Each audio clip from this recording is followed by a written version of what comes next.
basically discovering yourself. So basically in this chapter is about silencing the mind. So to be with the master means just to be playful.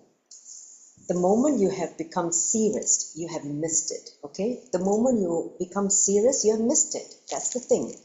The master is there to simply take you away from this seriousness and show you the way to enjoy this whole journey.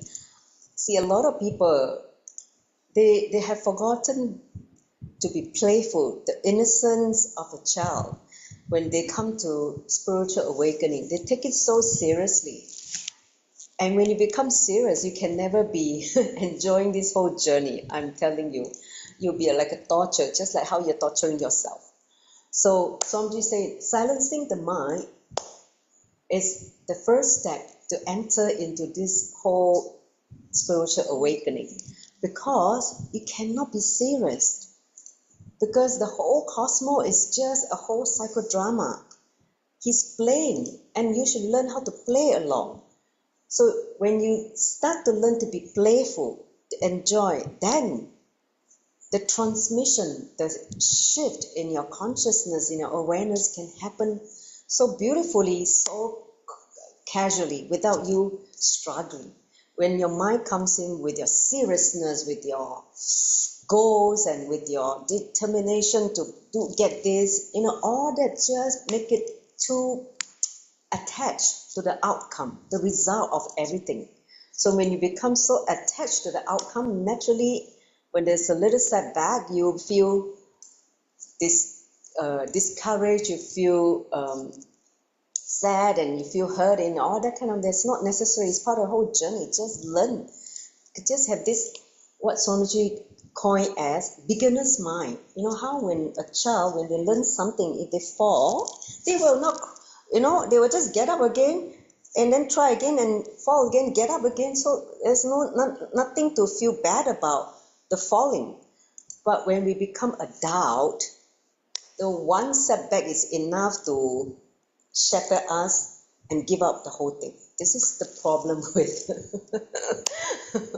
with the human mind.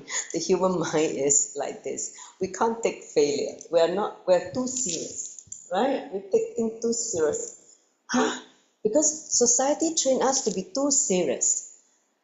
Like even in school, we're not allowed to fail. It's like, no, if you fail, just come back again, just try again. There's nothing is the end of the world, right? No, at the end of the world, just keep trying. I'm sure you'll get it. Learn the lesson why you fail and then get back. That's it. There's no hangover from the failure, that the guilt or the regret. All these are not necessary. So being playful is part of this whole game of learning how to silence the mind. Only the mind will be stuck with the attachment of fear and greed. The fear and greed, or the creating negative emotion. When you're playful, like the innocence of the child, just playfully enjoying the whole thing, your mind will be quiet. You'll make this fella called the mind shut up. So today in this chapter is going to be a wonderful discovery of how to silence the mind. So just give me one moment. I'm going to turn on the aircon. I just realized the aircon is not turning up. Energy is now tuning.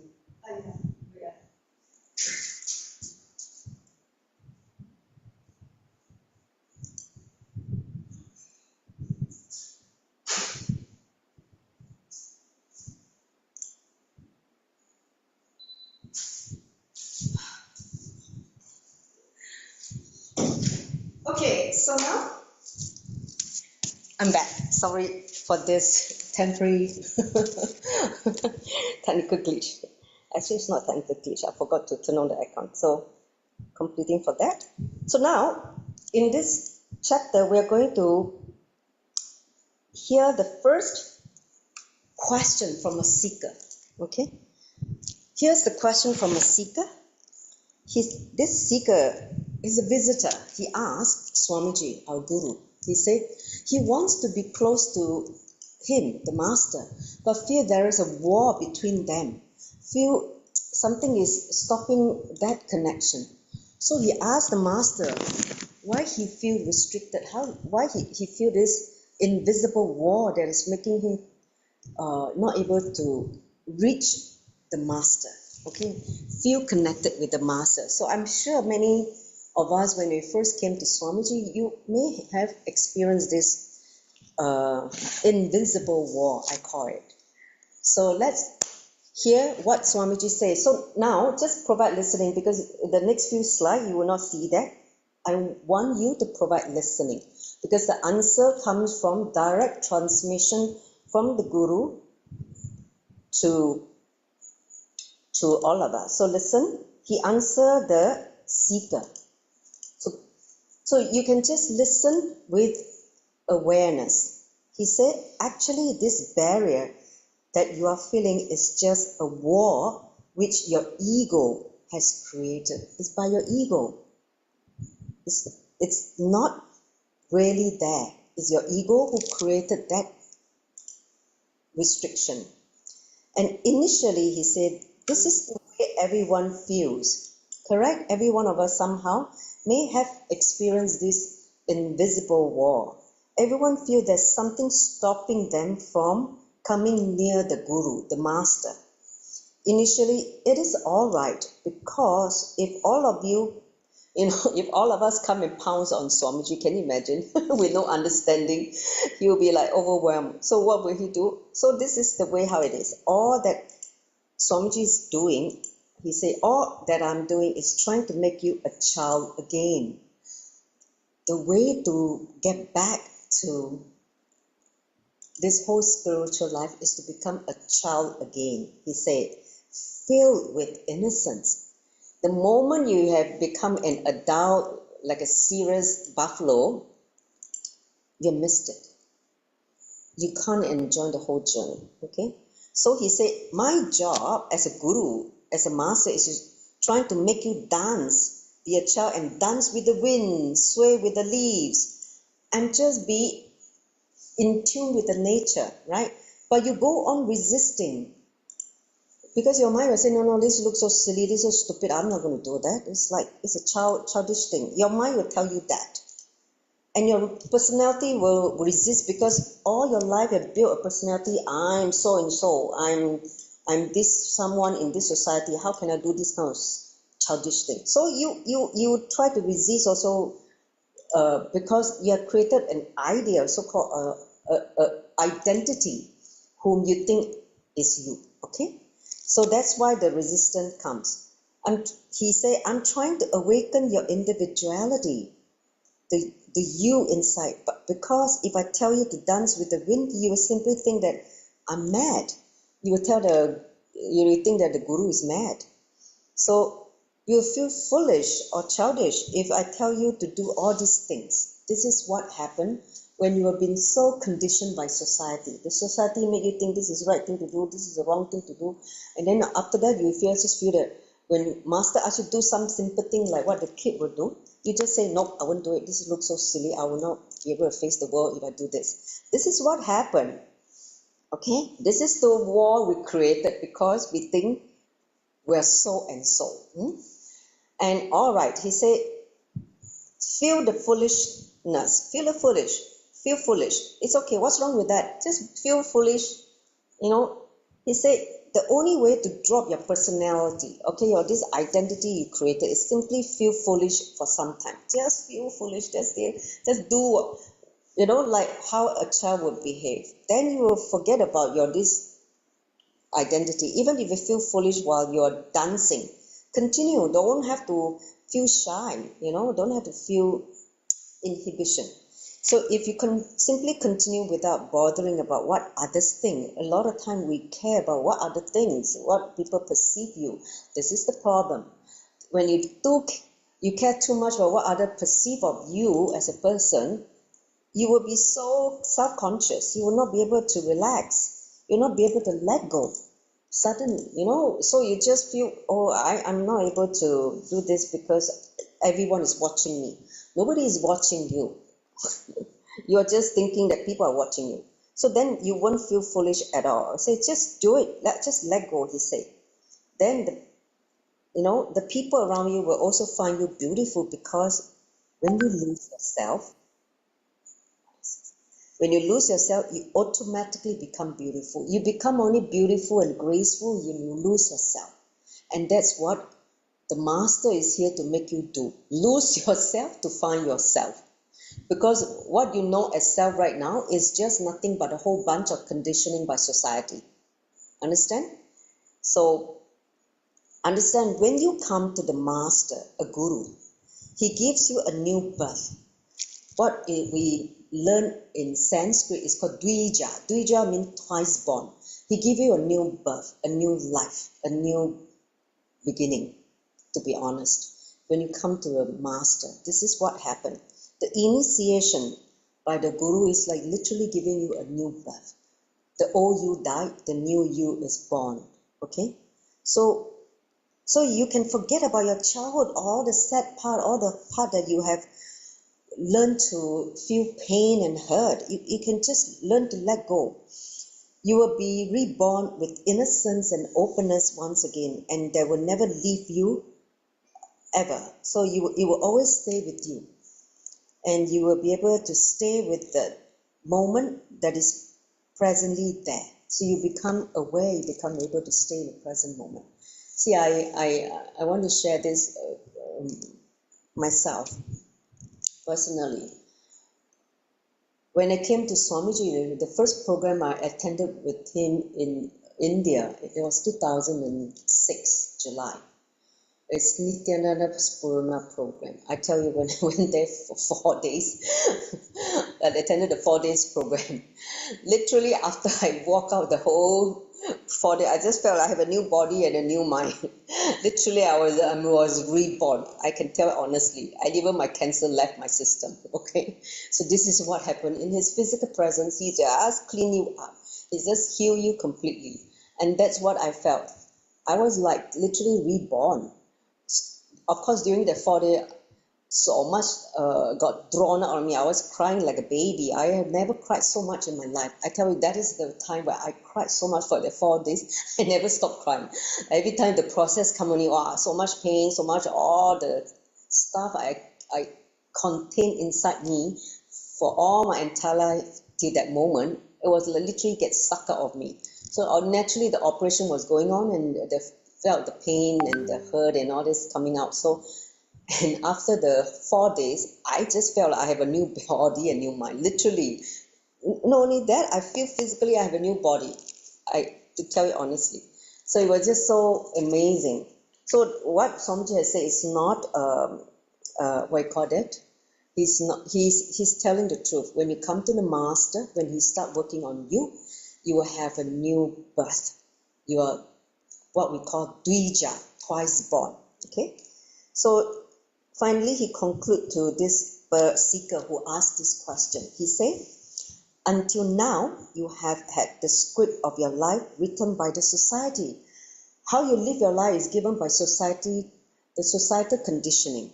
So you're simply playing along with what the society tells you to do, the fear and the greed, you're just running behind society. This was what you came before you met the Guru, before the Guru worked on you. So you live your life based on the societal norms, belief, etc. Now, when you get initiated by the master, he will write the script for you. And you will just, not only just play along, but you will also be totally there in every word of it and enjoying it. So that's the main difference. He will rewrite your script, and you will just be enjoying it and celebrating life. The moment you understand what he's here to do for you. This is what many of us experience. Once the Guru has entered into your life, the script is totally different, right? No longer you're struggling with the old societal conditioning, what the society tell you to do. You just simply go beyond society. Stupidity, let me just go beyond it. And you start living your life aligned to the cosmic truth, the cosmic intelligence. So by then, you will see how your life unfold beautifully. Your life just completely changed, shifted to something that is so organically flowing nicely, and also become healthy. You become aware. You have you heal all the relationship. You become complete with many things in life. So that is the beauty of when the master's work has started on you. You simply feel your life will be completely changed when the master start writing the script for you.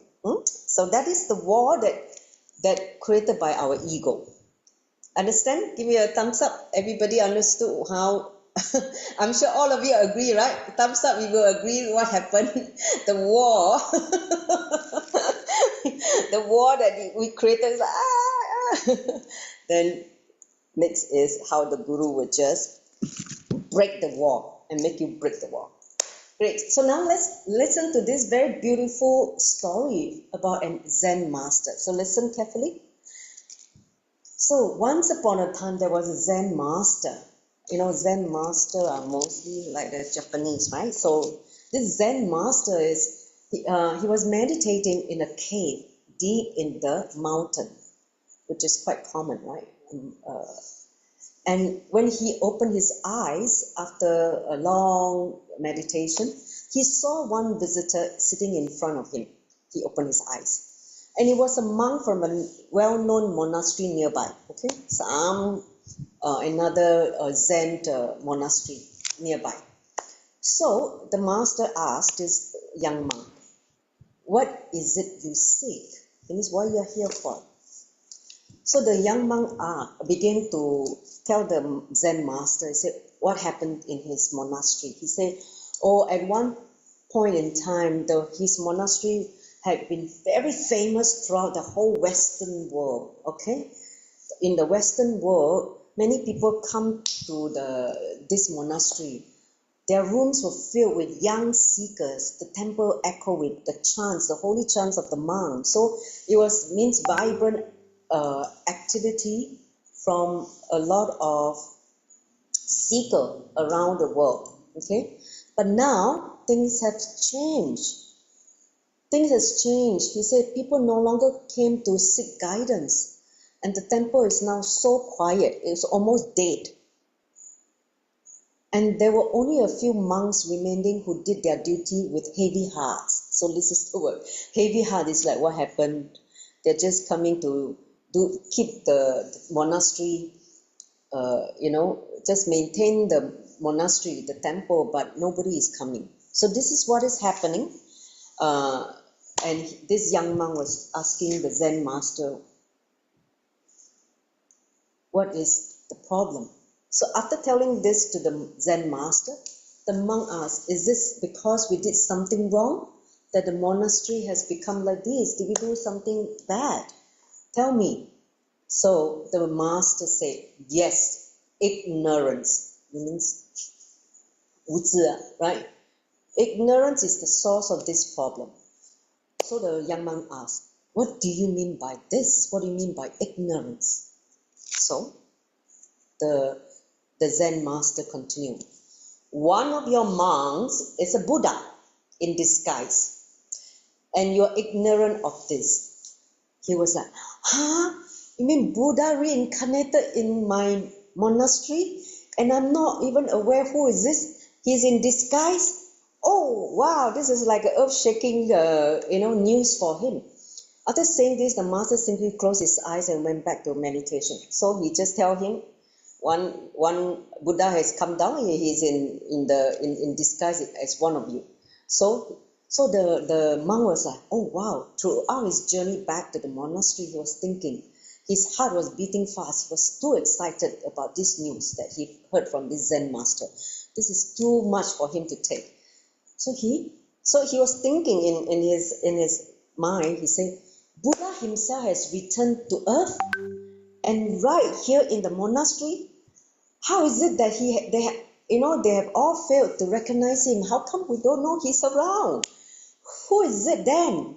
Is it Suji? Is it Dufuku? Is it Toku? Is it Eka? Is it all these different monks named in his monastery? He was trying to name all the disciple, and is this one? Is it this one? Is this one? He said, no, it cannot be. They have too many defects, too many incompletion. Sounds familiar? So he said, there are too many incompletion. They cannot be Buddha. But the master said he's in disguise. He's hiding himself from the true form. So how could those defects be one of his disguise? Maybe he's hiding from all this pretended incompletion, so that nobody can tell that he's Buddha. Okay? But everybody in the monastery has some defects. Everyone has some incompletion. So how to tell who is the Buddha? One of them had to be a Buddha. So this monk, who on the journey back to the monastery was just, inside his mind was just playing with all these questions, inside his inner space. Next. So what happened? Then, after returning to the monastery, he gathered all the monks. Hey, come. I have some news from the Zen master. Come and listen what the Zen master has said to me. So he told what the Zen master thoroughly told this monk. Then each one will look at each other. Huh? Really? They will look at each other in disbelief. Buddha is here? Oh God, they are like so excited, right? Incredible that he was supposed to be in disguise. He's supposed to hide his true self. What if it is the monk there or this one? So nobody actually knows who's the Buddha in the monastery. So, but one thing is for sure, Buddha is there in disguise. Okay? They probably wouldn't recognize him. They wouldn't know this is actually Buddha, because he will not come in exactly from the same form he was in, let's say, many thousand years ago. So they begin to treat everyone with respect and consideration, because they don't know if you're the Buddha, you could be the Buddha. So everyone become very friendly with each other, right? So this is the thing. So they all began to treat everyone with respect, with a lot of consideration, a lot of compassion and love. Because they all feel, you never know, maybe that one is the Buddha, right? So all of them starting to behave like this. They said to themselves when they spoke to one another, maybe this is the one, so I better speak with respect. Don't take this person for granted. So this is what happened. The whole atmosphere in the monastery became so vibrant with joy, with just the thought that the Buddha is here. Or again, the Buddha has landed on planet Earth and is in the monastery where we are living. This is too great news. This is too celebration, big celebration. So soon dozens of the seeker came back to learn the wisdom of the monastery. Again, the crowd start returning to the temple, and then all the holy chants started to come back with joyful chants of the monks. Everything was back again in the whole vibrancy and aliveness you used to have in the past. And the whole space was filled with spirit of love. Okay? So that was the story behind this Zen master. So anyone catch the essence of this story, what the Zen master is trying to tell this young monk? Anyone want to share? You can type on the chat.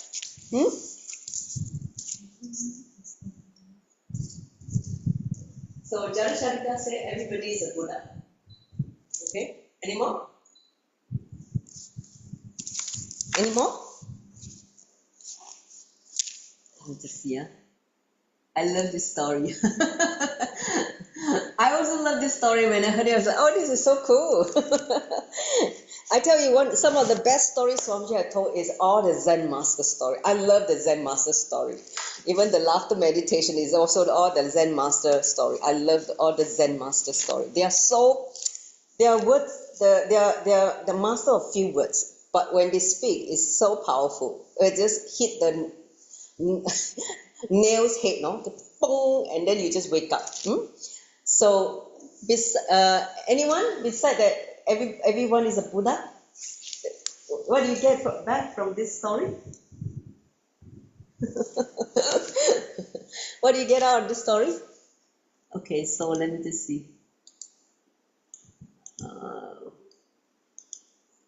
This is what we should be always bear in mind. Yes, this is the story to remind me of being friendly to self and others. Yes, because sometimes we become so hard on ourselves, we become so hard on others, and we forgot that everybody is a Buddha. Everybody is Paramashiva. So this is the problem.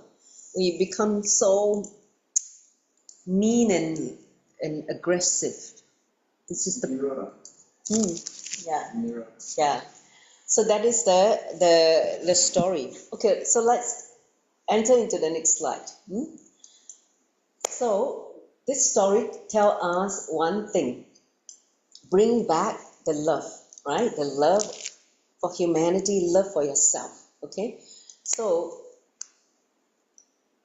here's the next part of what Swamiji want to bring, this powerful message. He says silence brings clarity. See, he said the more and more silence your mind becomes, the clearer things become. The more clarity you will have.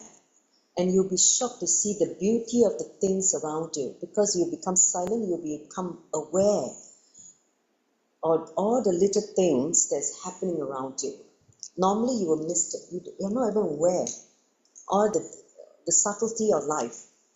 You will not be able to believe that you miss the beauty of the world around you in the name of having already seen it. Because the eyes can become so numb and sensitive when you're overexposed or overstimulated, right? And you just missed it. It is there, but you missed it. You don't even know that something is different today, or the birds there is different, or whatever. So this is the problem when your mind is too much entertaining a lot of thoughts or inner chatters. So once you become aware of the beauty, you begin to feel the laughter of existence. Last week we had the laughter meditation in the Adinam. So again, feel the laughter, the joy,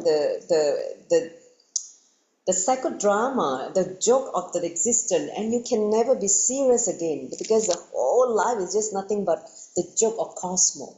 When you understand it's a joke, then how can it be so serious? No way you can be serious. You just laugh at yourself and laugh at the whole thing. So when you become aware of the laughter outside, you come to know the laughter within you, within this whole cosmos as well. You understand the simplicity of everything that you once took seriously.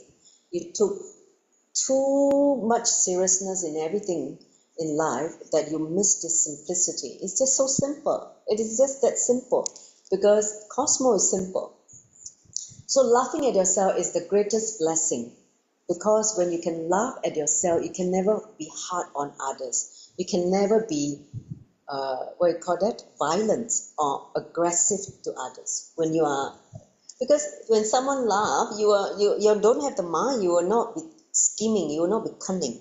You will just be enjoying like a child, the innocence of a child. You see how when a child laughs, the child just bubbling with energy. Because laughter is one of the greatest spiritual healing energies. So when you're laughing, you're healing not only yourself, you're healing the whole world as well, right? So because of that, you can never be mean on others. You can never be hard on others. You also be very, very compassionate on yourself. So that's why he said laughing at yourself is one of the greatest blessings. Many people can't even laugh at themselves because they have taken themselves too seriously. Next slide. So he said love is not a serious energy because the whole cosmos is nothing but love. There's only one religion. Love is the religion. There are many other expressions of this love which come from different, expression of, the original religion is love only.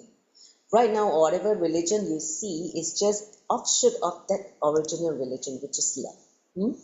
So love is not a serious energy at all. It is total non-seriousness. It's not serious. Only a person who is playful can love. Whoever is not playful, they cannot love. They don't understand love. They only be, with a serious face.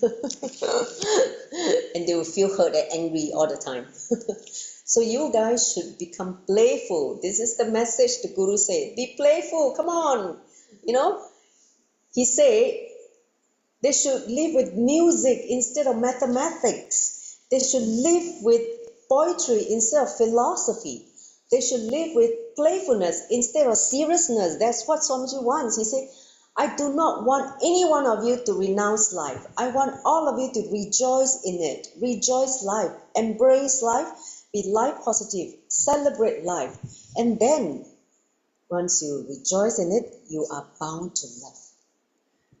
You can only love when you rejoice, you celebrate. Understand? Love can only be that expression of the celebration. So the moment you have moved into acceptance, you also move into a different dimension. You can call it divine or whatever name you want to call it, it doesn't matter. The possibility to move into the divine is always there. The door is always open for us. The moment we drop our seriousness about our problems, you are already there. You're already there when you drop this, what we call as seriousness, your incompletion, and your problems, or perceived or self-imposed problem, which you think that is, weighing you down. Next slide. So you go on asking me questions and I in turn go on dissolving them. But actually you have no question. It is only your mind that is playing with you. There's no question. Just sit and be silent. That's it. But no, you won't sit still. Your mind will tell you 1,001 things, question, ask this, ask that, doubt this, doubt that. This is the problem. Because you can't be quiet. You don't know how to silence this fella called the mind. Okay? So it is only your mind that's playing all these funny tricks on you, which make you miss the simplicity of life. So you ask me a question and I give you an answer. You have a problem, I tell you the solution. It is like a game. As long as you play this game, I will simply play along with you. As time goes by, you become aware of the game that you're playing, and once you understand that you're playing this game, and the question was automatically dropped. You say, okay, no more asking all these silly questions. I exhausted all my silly questions. I just fall in tune. Then you simply drop everything and dance. You simply just celebrate this whole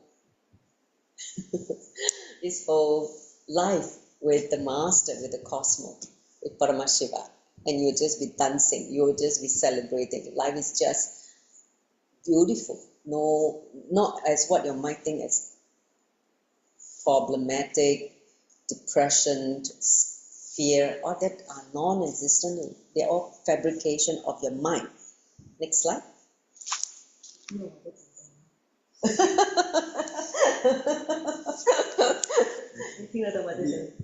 okay. Not too difficult, huh? You understand, right? Okay.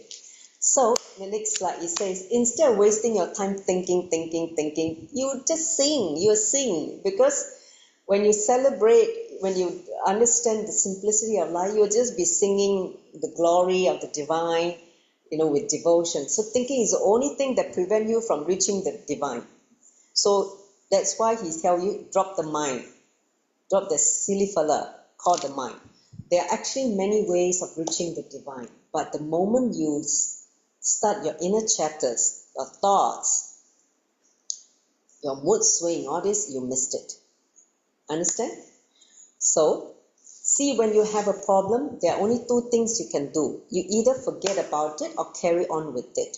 So you can decide, do I forget about this problem and move on and do what I need to do, or you carry this problem and make you feel burdened. So do you want to waste your time pondering over it, or do you want to move on? Hey, come on, move on with the problem so that you can live a beautiful life. I mean, I want to share recently, it was just quite an interesting case. I think Paul can relate.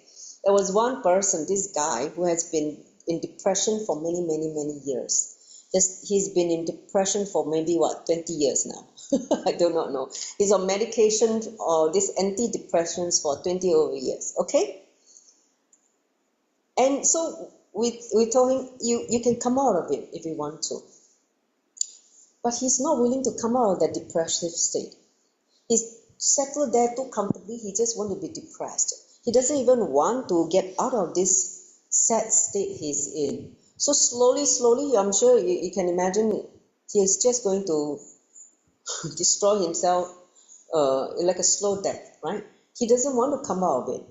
So it's a lot of time, the awareness, whether if you know your problem and you decide that you don't want to waste your life. Yes, 16 to 30, so it's 22 years. Can you imagine someone had been depressed for 22 years? What do you think? 22 years of suffering from depression and on medication. And here we are trying to stretch the hand and tell him, we can help you to get out. He doesn't want. He doesn't want to get out. I invited him, and he will come and disturb us and send some kind of a funny question from the mind. Then beginning I entertain him. I say, okay, if you want, how about we have a talk, and I can help you to understand what is the problem you're going through. Don't want to take up. And then he will disappear into silence. Then again, after many weeks or many months, again he'll pop up with some kind of mind candy question. So it went on for a long time, like maybe 6 months. I got fed up. I told him, I'm not entertaining this silly question anymore. With me, either you get out of your depression or get lost. I told him, because you enjoy your depression, don't come and disturb me now, because I can't help you, because you have to want to help yourself. You only enjoy all these what you call that, hypothetical questions, all these things that you entertain without wanting to really help yourself. So I told him, I put a stop on him. You either come out of it, otherwise I'm not going to talk to you anymore. Don't come and waste my time. So this is what happened. So same way, if you don't want to waste your life, don't ponder all this over again. Just move on. This guy is not able to move on. 22 years in depression. Oh God. Next slide.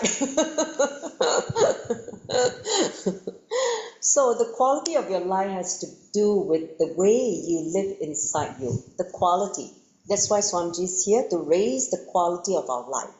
See, the higher the quality of life, the more and more life and energy we will experience. There are many people who will look at rose plants and count the number of thorns. These rose plants, 多少次这个玫瑰花有多少次? Okay, some people will look at the 玫瑰花and look at rose plant and see how many thorns are there. They will not even notice the beautiful roses there. They should be admiring and enjoying the beautiful roses. Instead, they count the thorns. Okay. So then why should they call it a rose plant or rose bush then? It should be called a thorn bush, right? If we are only focusing on the thorn. So because there are people only notice the thorns, they start abusing the thorns and then miss the roses. Okay, so these are the people. They are presented in beautiful roses, but they choose all the negative things, the thing that prick them, and So it is not that thorns are not noticeable than the roses. No, it is your mental setup, your mental makeup that makes all the difference. What is your mind entertaining? Do you focus on the beautiful things in life, which is like the beautiful roses, or do you want to focus all the hurtful things in life, which is the thorns? So you have the choice to make in your life. If you focus on the thorns, your life will be depressive and painful and filled with suffering. But if you choose to focus on the beautiful side of life, then you will be a celebration. You will enjoy. You will manifest lots of great things, including powers, wealth, and beautiful relationships. So it's a decision you just have to make based on the kind of mental setup you have. That's why the buddhi, when I talk about buddhi, the intelligence, that you have, determine which path you will take. You choose thorn or you choose roses. Okay, so for people like the guy who is in depression for 22 years, obviously has chosen the thorns. He started growing thorns inside him. He want to grow thorns instead of roses. Right? Next slide.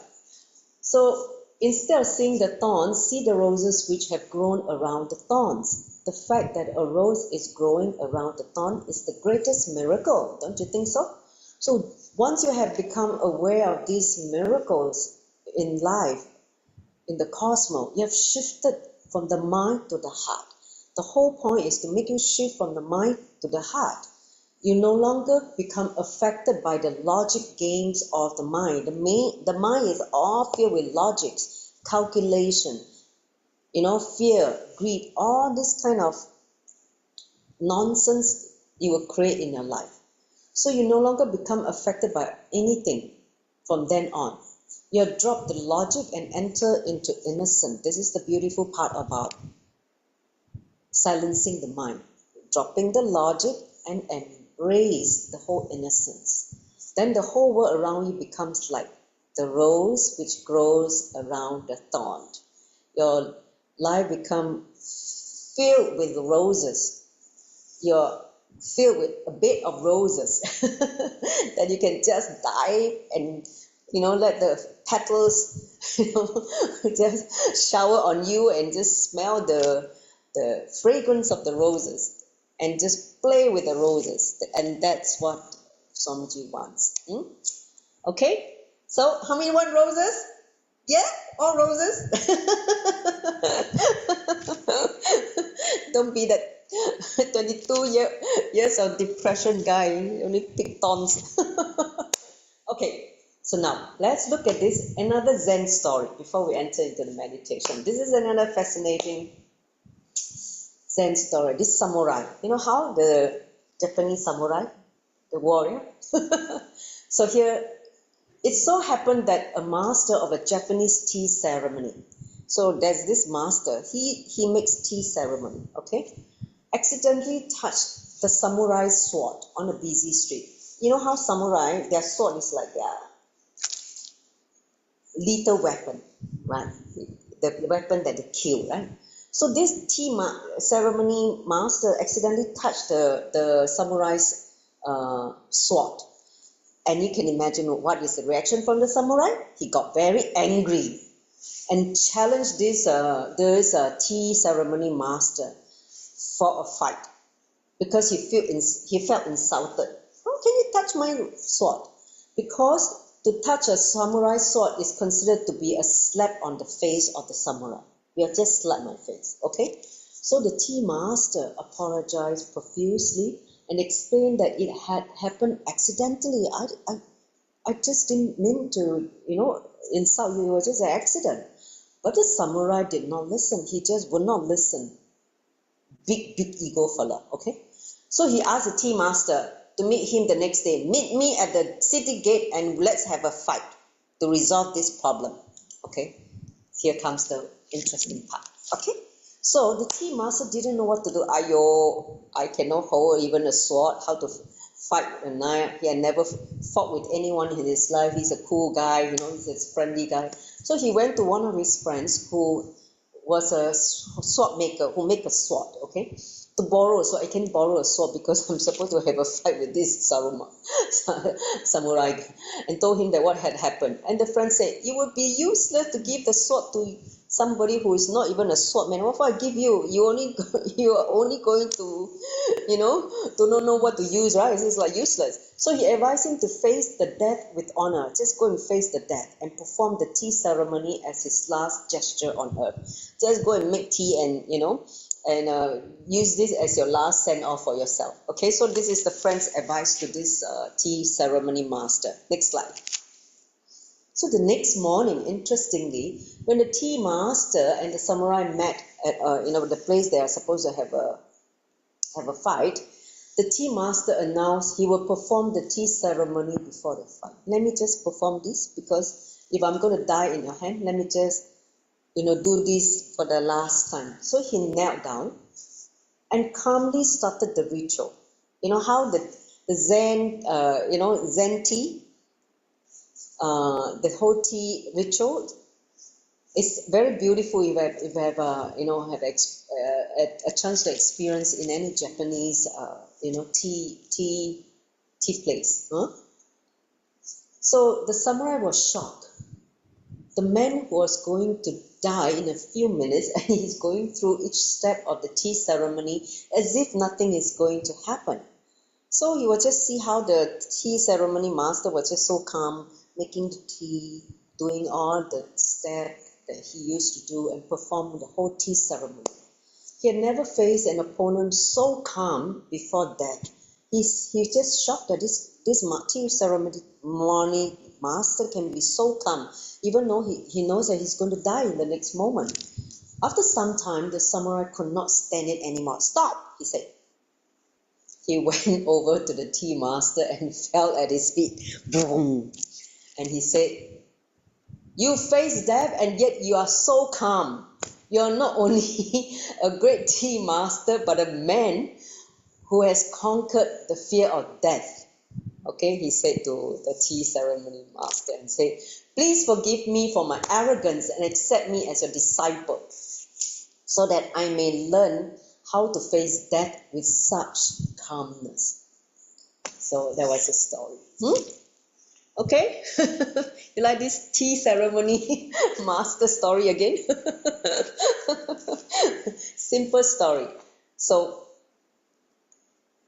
before we enter into the next part of this, see, silencing the mind requires certain technique. So Swamiji has given one very powerful technique in the book, Meditation is for You. So I'm going to go through the instruction now. We'll do a short meditation, 21-minute meditation to silence the mind. So you need to learn how to fall into the silence in order to experience the beauty of existing without the mind. Okay, so next slide. So let me just give the instruction first. So see, Swamiji say mind is an action. Just stop the action. Just like you are doing the walking, doing the running, the mind is also just an action. If you know that you can stop running and doing, eating, which is an action, you can also stop the mind. That is the truth.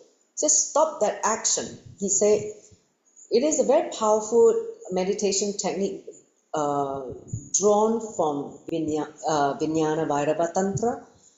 This is under Sutra 96, made popular by a Russian philosopher, mystic, a spiritual master, which is one of the master that Swamiji mentioned a lot in his earlier books. Okay, he said George Gurdjieff. Okay, George Gurdjieff is the Russian master, spiritual master. And he populated this technique from Vijnana Vairava Tantra is from Paramashivam. Okay, so this technique is very simple. So just listen.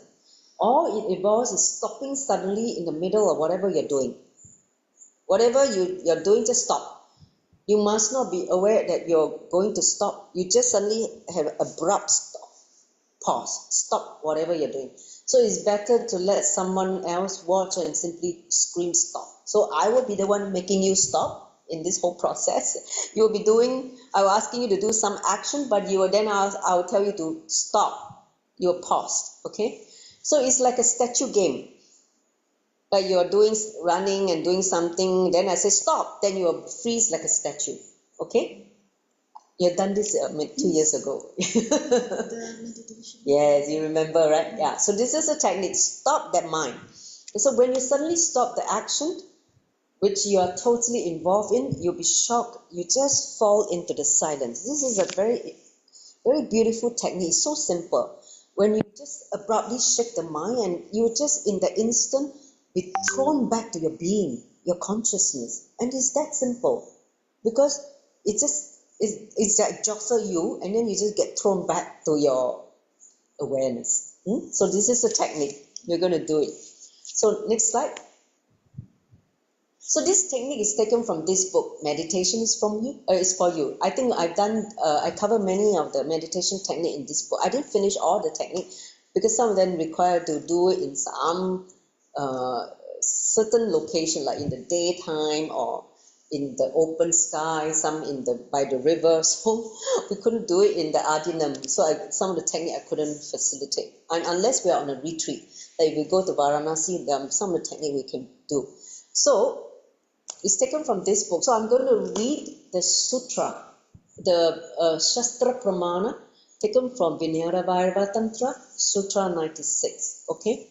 So the translation from this sutra, it says, observing the desires, which is the thought, which spring up in the flesh, put an end to them. Then verily the mind will be absorbed in the very source from which they have arisen. You fall back to the consciousness. So that is the technique he gave. Okay. So by the way, you can download this book if you want to read this book. There's a link here. You can download it from Nithyananda PDF if you are interested. I happen to have a physical copy. I bought the book. So next slide. So this is an instruction. It's a 21-minute one energy cycle meditation comprising 3 parts. So first 7 minutes you will be doing a walking meditation. So you need some space. Okay. So you'll be doing a walking. But you will not be looking at anyone. You'll be looking at the floor and your footstep. Okay? So you're going to do a walking meditation for 7 minutes. Then when I say stop, you will stop. Then I say move again. Then you will continue moving. So that is the first part. The second part is you will do a dynamic dance. So I'll play some music and you'll dance. Okay? So when I say stop, you will just stop the dance and freeze like a statue. Okay? So this is the second part. Now, when it comes to the last 7 minutes, you just come and sit wherever you are in any meditative posture and sit. When you're sitting, any impulse, any desire, any thoughts, anything that triggers inside you, you just stop it. Understand? You just put a stop to it. This is what you need to do. Do you understand? That suddenly, when you sit there on the third part, and suddenly you have a thought, I feel like eating, I'm so hungry. Stop. You just suddenly stop the thought. Okay? The moment you keep feeling stop, what happens is you will just fall into the silence. You keep falling into the silence. Understand? So you say stop yourself. No, in silence, just stop it. Don't even utter any word. Just do the action of stopping without uttering the word. Inside, stop. No, don't say stop. Just when we become aware, just stop it by your consciousness. Got it? 听得懂吗？你听懂吗？我讲解一下哈，有3个部分。第一个部分呢，就是我们走，对，眼睛看脚，对，看着脚就是走。然后我会说停，停就停啊，你就停，就是好像僵硬这样，不可以有任何动作。OK， 然后7分钟 ，OK。然后呢，第一个就是dancing， 就是很就是没有随意的，就是摇动啊，然后呢也是7分钟的，我是说 stop 那你就要 stop 啊。然后第3个步骤呢就是坐下来，然后呢你就是摆静坐，然后呢你看到有一些什么情绪什么东西你就停。在里面停住头脑里叫他停，叫他停。然后呢，你会瞬间进入一个很平静的境界。然后呢，一下子过后会有一些杂念又跑出来，然后你察觉到你停 ，OK， 7分钟，全部加起来21分钟，可以吗？可以。来，Get ready for the meditation. So I'm going to play some music. Okay? All of you please create some space. It's going to be a fun meditation. It's a dynamic meditation, but very, very powerful. See, anything from Vinayavairava Tantra, please be very clear. They are all very powerful meditation techniques, okay? Even the meditation technique we did last week, from Shiva Sutra, is also from Vinaya Bhairava Tantra. So they are very, very powerful. It's just each technique can create a religion. Can you imagine? Last week when we did the meditation on the breath awareness, you still remember what we did last week? Okay, so all of you, get ready. So you're going to walk around, okay?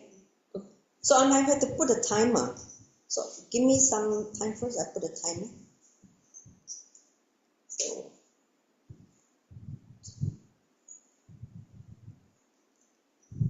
and I'm going to play the music. So when you listen to the music, so don't look at your friends. You just look at the floor, connect with the earth, and look at the feet and where you're walking. Okay, just walk. So now, let me just play some music first. Is everybody ready in the Zoom room? Let me have a look. Give me a thumbs up if you are ready. Maheshwari, are you doing it? Please, can you turn on the camera so that I'm seeing you? Because you had the virtual background on, I can't. I can't see you.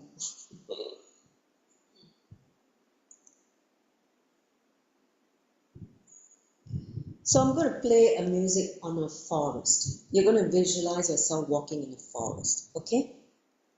So just close your eyes first. When the music comes, then you can start.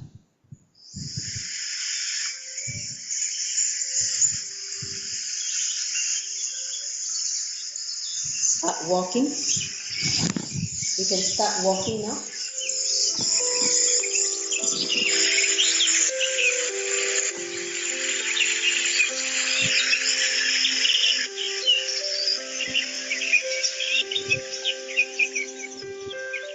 Slow down the pace of your walking. It's a walking meditation. Feel your feet landing on Mother Earth. Connect with Mother Earth as you walk. Feel the weight of your body on her. Just experience how you're supported by her on planet Earth, Bhuloka.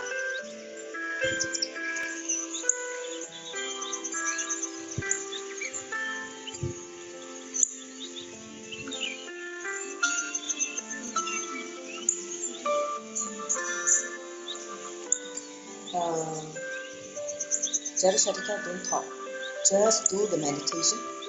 Don't talk. You're supposed to do the meditation. Let them do the meditation.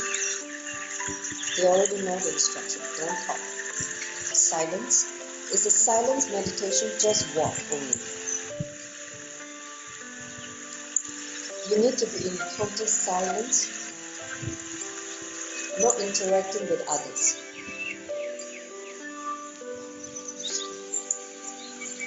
Stop. Pause.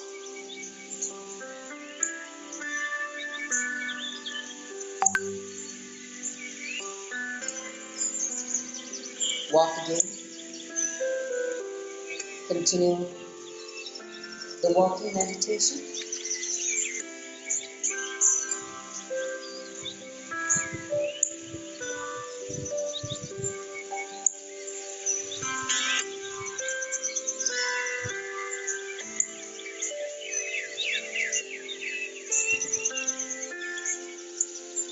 Experience how your posture is like when you're walking, how your weight lands.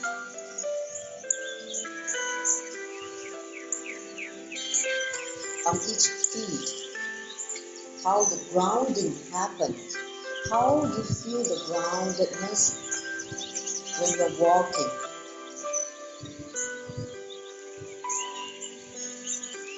Feel the energy exchange between the Mother Earth and you, your body through the feet. Be utterly sensitive to this energy exchange of you walking and being aware with a connection with Mother Earth, the Earth element.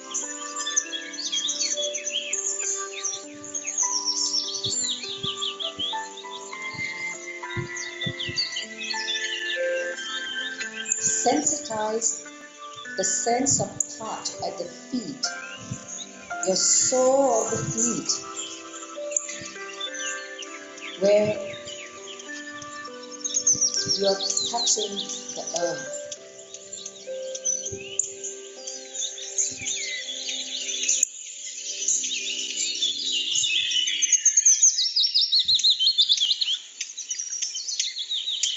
Stop, pause, stop the action.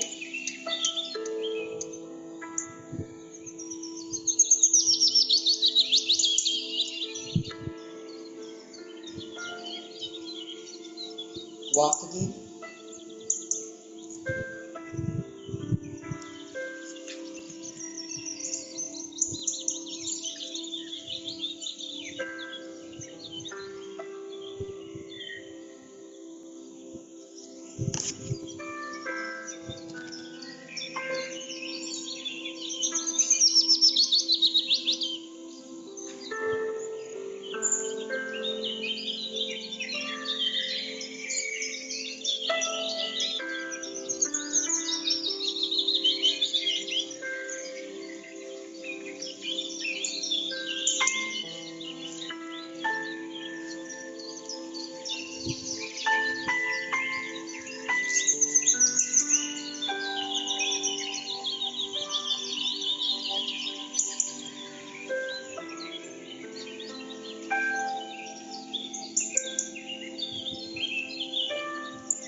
Wherever you are, whether it's at home, you're at the center, you are at some places doing the walking meditation, the ground that you touch is the same, which is part of Mother Earth.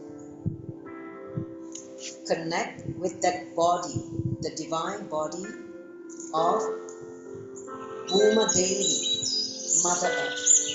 Bhuma Devi, as you do the walking meditation, how you're able to connect with her. Feel the connection with Mother Earth, who has supported you all your life, the moment you landed on this planet Earth. Become aware of this connection with her, how she's provided you through food, through all the plants you take, through all the nature resources, the natural resources that you consume, you enjoy. Feel this gratitude for her.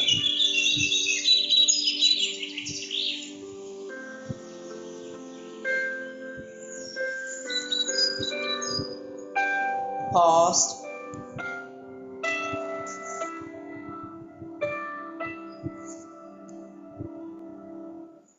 So now we are going to enter into the second step, which is a dynamic dance. I'm going to play a music, which is a fast-moving music where you are going to dance freely. Okay? So you're going to dance freely with this music.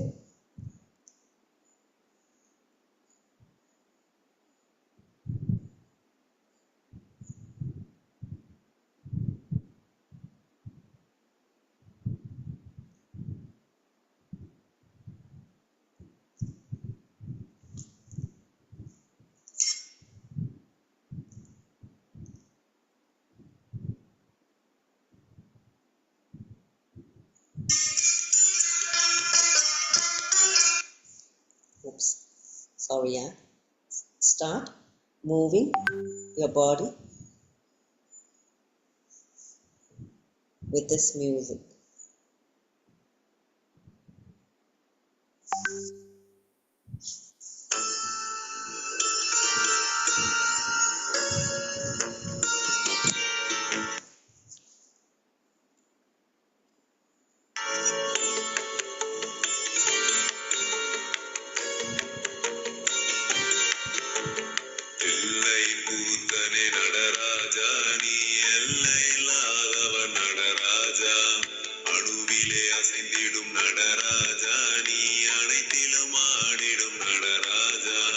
You can be stationary wherever you are. You don't have to walk anymore. You can just be wherever you are and move the body.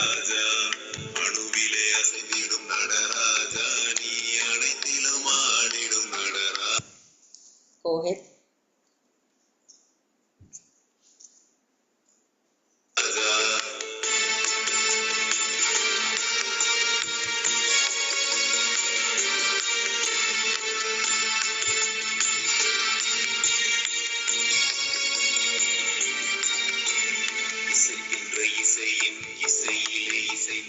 அசைவது மட்டுமா நடனம் இசைக்காய் இசையிலும் இசையினை இசைக்கிற ஆசை உள்ளாட்டமும் நடனம் தாங்கும் காலத்தில் தகதி மிகதியினில் ஆடுதல் மட்டுமா நடனம் அடிக்கிற பறையினில் இனிக்கிற இசையினில் துடிக்கிற துள்ளலும் நடனம் பிள்ளை கூட்டன நடராஜா நீ எல்லையில்லாதவன் Nataraja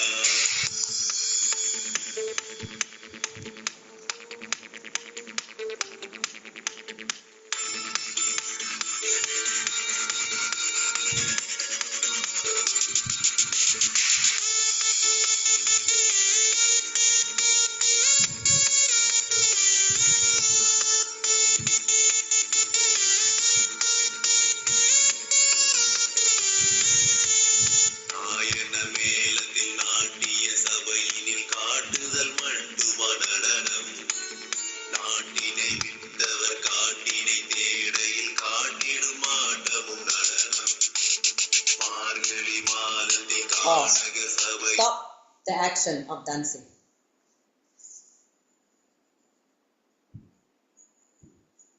Like a statue, you are motionless. Don't move. Be totally still.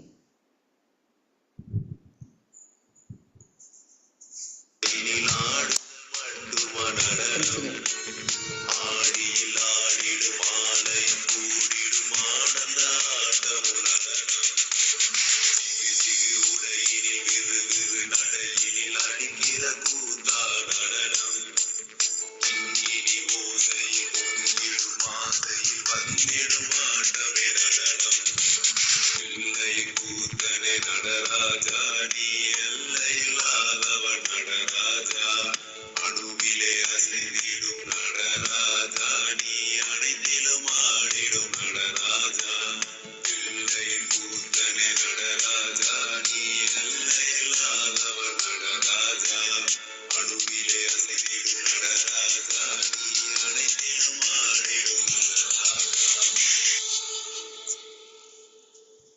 Stop.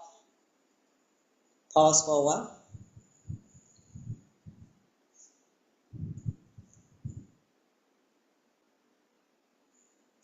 Enjoy the silence.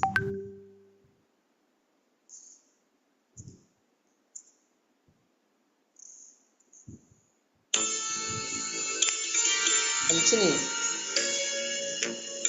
moving the dynamic dance.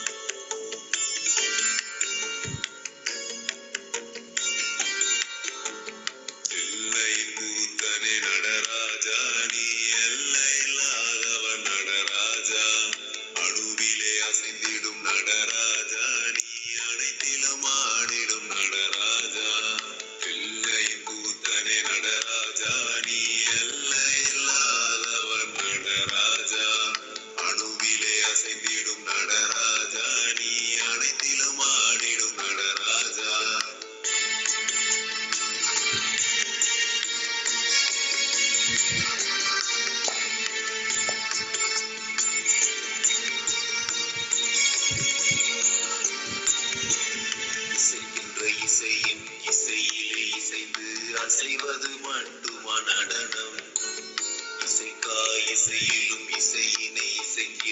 ஆசை உள்ளாட்டமும் நடனம் தாங்கும் காலத்தில் தகதி மிகதியினில் ஆடுதல் மட்டுமா நடனம் அடிக்கிற பறையினில் இனிக்கிற இசையினில் துடிக்கிற துள்ளலும் நடனம் பிள்ளையின் கூட்டத நடராஜா நீ எல்லையில்லாதவன் நடராஜா.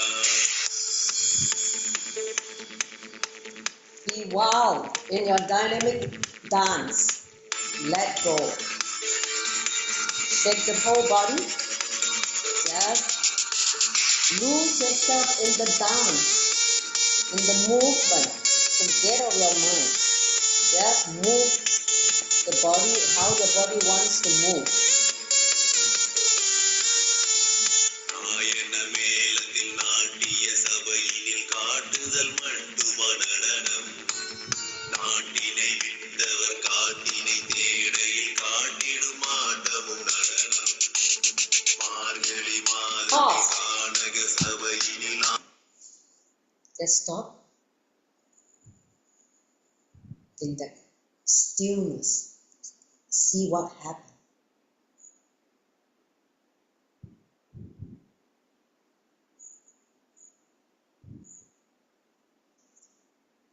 ஆடுதல் மட்டுமா நடனம் ஆடியில் ஆடிடும் ஆலயம் கூடிடும் ஆனந்த ஆட்டமும் நடனம் சிறு உடையினில் விறு நடையினில் அடிக்கிற கூத்தா நடனம் இங்கினி ஓசையில் பொங்கிடும் ஆசையில் வந்திடும் ஆட்டமே நடனம் எல்லையின் கூத்தனே நடராஜா நீ எல்லையில்லாதவன் நடராஜா அணுவிலே அசைந்திடும் நடராஜா நீ அனைத்திலும் ஆடிடும் நடராஜா எல்லையின் கூத்தனே நடராஜா நீ எல்லையில்லாதவன் நடராஜா அணுவிலே அசைந்திடும் நடராஜா நீ அனைத்திலும் ஆடிடும் Nataraja.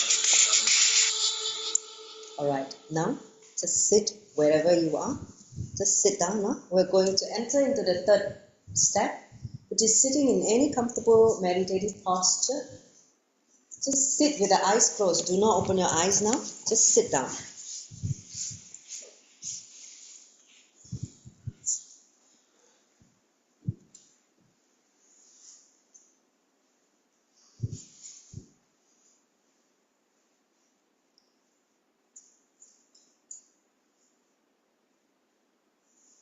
Just sit.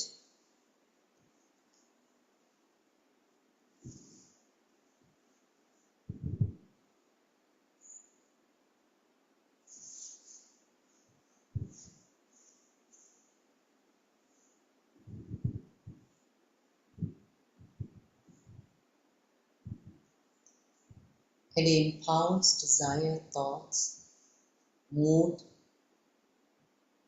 the moment you catches yourself, just stop it.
Om Shanti, Shanti, Shanti. Relax, open your eyes.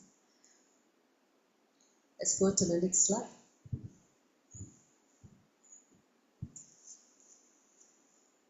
The next one. Yeah. So now, if you have any question to ask, how was the experience in this meditation? You like that? You enjoy the meditation? Very simple but very powerful, right? You enjoy the meditation? What about anyone from the chat in the Zoom? Let's see, huh?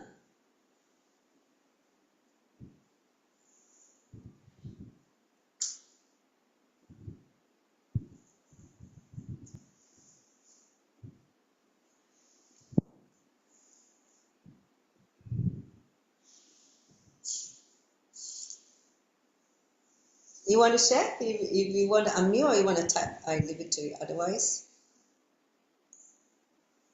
I can share now. you want to share? Yes, Sharika want to share. This is your second time doing this meditation, right? Two years ago you did it. Yeah, I cannot remember the 2 years ago experience, but today one is, well, after the dance only, I sit down in silence, the Kundalini already is kicked. I realized that the moment I close my eyes, I can feel my breath. It's that when I sit down that time, I can really feel my breath already, which is, normally it will take me some time to do that. But I can feel the very little cluttering, but mostly is Kundalini awakening, or I can feel my breath. It's a very nice experience. Great. I think we forgot 2 years ago experience, but today is a new updated experience. So Rosita said, I love this walking meditation so much. Because it's Mother Earth, right? Yeah, and Anadyata said that the time went by so fast. Yeah, you hardly feel that it's 21 minutes, right? You feel like 5 minutes gone only, but it is 21 minutes, okay? And what about Paul? Paul said, love connection with Mother Earth. Feel like I'm in a forest. Yeah. So when you go and do your hiking, you can try this meditation. It's very, very beautiful. It's one of the most powerful meditation when you do walking meditation. I love it. When I was in Australia, when you're out in the woods, oh my God, when you do the walking meditation, I used to do a retreat there. And when I do the walking meditation, it's just amazing because in Australia where the whole nature is so vibrant. Doing walking meditation is just total, and some are barefooted. I did it barefooted, which is really, really nice. So next slide, if there's no question, only sharing. So I would like to, before I conclude, I want to take this opportunity to announce this coming new season of Paramashivam Home program, which Swamiji announced on Nithyananda Paramashivam last Friday, that it will be super consciousness, with AI. Okay, so we're all excited what is going to unfold in this new season, starting on 1st June, which is this Saturday. This Saturday is the 1st June, which starts a 21-day program, online program with Swamiji. So check out for more information. We're trying to also get the flyers ready. So once the flyer is ready in the next 1-2 days, we'll share it in the group. Please don't miss it this season. However much you can, try to attend this super conscious AI, because Swamiji is preparing us for, if you listen to the satsang, he said in next 3 years, the next 3 year in 2027, Nithyananda Paramashivam, in 3 years' time, majority of things that in our life will become AI driven, of which if you don't start shifting, you will feel yourself swept away by the tsunami. You will feel yourself irrelevant, your job will be taken away. So he said, please prepare yourself. That's why he said you need to go into the consciousness. Only consciousness will stay, because AI can never replace consciousness. Understand? He's preparing us. So make sure that you're always the boss, not the AI is the boss, and make you irrelevant. And he did say that thousands or millions of jobs will be lost. They'll be made redundant. So don't be one of those that who's going to be kicked out by this whole AI revolution. So please come and join it, because this is going to be the first time that he's going to infuse this whole AI into the Sangha in this whole program. So we're all eagerly waiting for this, new development in this Paramashivam. Okay, next slide. So today's 5th chapter concludes the part 1 of this book, which is the search for yourself. The search for yourself covers the first 5 chapters of this book, Rising in Love with the Master. Next week, we're going to begin the second part of the book, which comprising 6 chapters. The second part theme is called Falling into the Emptiness. Now that you have a taste of how to silence your mind, next is fall into the emptiness and be there in restful awareness. So the next chapter title is Shoveling Through the Dirt. It means cleaning up all the dirt. Lots of dirt accumulated. So now next chapter is about cleaning the dirt from the inner space. Okay, so next session will be an online session, because I will be in Malaysia. So I'll conduct online. So if you are hosting here, you can or you can join online, and then because I'll be in Malaysia hosting this session. So I look forward to the next session, all of you online via Zoom. So instead of cancelling the session, I thought it would be good to just continue with the session because it's a interesting chapter for next week. So if there's no questions, let's conclude now with the Puna mantra. Thank you all for joining. So sit with the back straight. Let's wrap up with offering our gratitude to Swamiji for sharing this wonderful book. I always enjoy reading this book. So let's give ourselves a bow from within in deep gratitude to the Guru, the Master, His Divine Holiness Bhagavan Nithyananda Paramashivam, our Guru, for showering us with this beautiful experience and powerful meditation technique. So let's conclude with the Puna mantra. Om Purnamada Purnamidam Purnat Purnamudashyate Purnasya Purnamadaya Purnameva Vashishyate. Om Shanti Shanti Shanti. Hari Om Tatsat Sobham Bhagavan Nithyananda Paramashiva Parka Paramastu. Om Nithyanandam. Hey, do you take a screen grab of the people who attended just now? Okay, great. All right, see y'all soon. Bye-bye, Nithyananda. You can end now.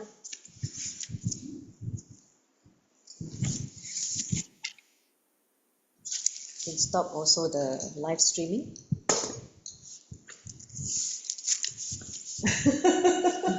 怎么在笑？可惜啊，就是听不懂了哈，对不起了。